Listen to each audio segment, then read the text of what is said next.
এদেশ বাংলাদেশ। এই জেলা আবার কুমিল্লা নোয়াখালীর অন্তর্ভুক্ত জেলা, যেখানে সঠিক দিন ধর্ম পাওয়া অতীব জটিল। ইসলাম সৌদি আরব থেকে বের হয়ে ইরাকে ঢুকেছে, ইরাক থেকে বের হয়ে ইরানে ঢুকেছে, ইরান থেকে বের হয়ে পাক ভারতে এসেছে। এই বিকৃত ইসলাম বিকৃত মানুষের কাছে থেকেছে 750 বছর। তারা চলে গেলে এই বিকৃত ইসলাম থেকেছে 190 বছর ইংরেজদের কাছে। তার উপরে এই ভূখণ্ডের উপরে থেকেছে দীর্ঘদিন। যারা পাকিস্তান থেকে দেশে এসে রাজত্ব চালিয়েছিল তারা সবাই ছিল শিয়া।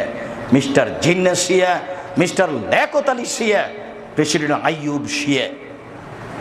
তাদের হাতে দিন ধর্ম থেকেছে, ক্ষমতা তাদের হাতে থেকেছে। বিকৃত ইসলামী মানুষের কাছে ইসলাম বলে পরিচয় পেয়েছে, যার কারণে মাঝে মধ্যে আমি বলে থাকি আপনাদের কাছে, সঠিক বলাও যেমন জটিল, সঠিক মানাও তেমন কঠিন। কেন? সঠিক কথাগুলি বেঠিক কথাগুলি দুটাই আরবিতে লেখা আছে। আরবি বুঝে জাতির সামনে বলাও জটিল, কেননা যখন আপনি সঠিক বুঝেছেন তখন জাতি তো ধর্ম মনে করছে আর একটা। আপনি যদি বলেন, সমাজ আপনারটা মেনে নেবে না, সমাজ আর রি করে উঠবে। তারা বলবে এ কেমন আলেম, বাপ দাদার ধর্মকে বিকৃত করতে এসেছে। ধর্মের পরিবর্তন মানুষ সহজে মেনে নেয় না, তার নাম আকীদা, তার নাম বিশ্বাস। মুহাম্মদ সাল্লাল্লাহু আলাইহি সাল্লাম আত্মীয় স্বজনের মাঝে বলেছিলেন, বাপ দাদা, আত্মীয় স্বজন, চাচা চাচি, দেশবাসী, খালা ফুফু সবাই জেনেছিল পৃথিবীতে সবচেয়ে ভদ্র, নম্র, সুন্দর মানুষ হচ্ছেন মুহাম্মদ সাল্লাল্লাহু আলাইহি সাল্লাম।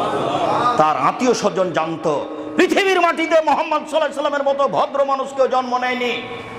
আনাস রাদিয়াল্লাহু তাআলা আনহু বলেন, আল্লাহর নবীর বাড়িতে আমি 10 বছর কাজের লোক হিসেবে ছিলাম। 10 বছরের মধ্যে তিনি বলেননি লেমা কুলতা লেমা ফালতা, এটা করলে কেন, এটা বললে কেন। এত বড় ভদ্র মানুষ আমি জীবনে কোনোদিন দেখিনি। এই ভদ্র মানুষ সবার প্রিয় মানুষ, প্রিয় আত্মীয় স্বজনের কাছে বলেছিলেন, আল্লাহ একজন সপ্তম আকাশের উপরে আছে। জাতির জনগণের আত্মীয় স্বজনের আল্লাহ ছিল 360 জন। আল্লাহ যদি ছেড়ে দিতে বলেন তাহলে মানুষ মেনে নেয় কি করে? তাই তো মানুষ বলেছিল, এ কি যেমন তেমন আশ্চর্য, এ কি যেমন তেমন বদ, আল্লাহুস সামাদ। আরে অন্তত কেউ তো 3 জন মাবুদ মানে, এ বলছে 3 জনও নয়, মাত্র একজন সপ্তম আকাশের উপরে থাকে। কেমনে মানা যায়? একে হত্যা করতে হবে, না হয় দেশ থেকে তাড়িয়ে দিতে হবে, নইলে জেলখানায় বন্দি করতে হবে, 3টের যে কোনো একটা করতে হবে। এটাই তাদের সিদ্ধান্ত। এত বড় ভদ্র নম্র মানুষের উপরে হক বলাও যেমন জটিল, হক মানাও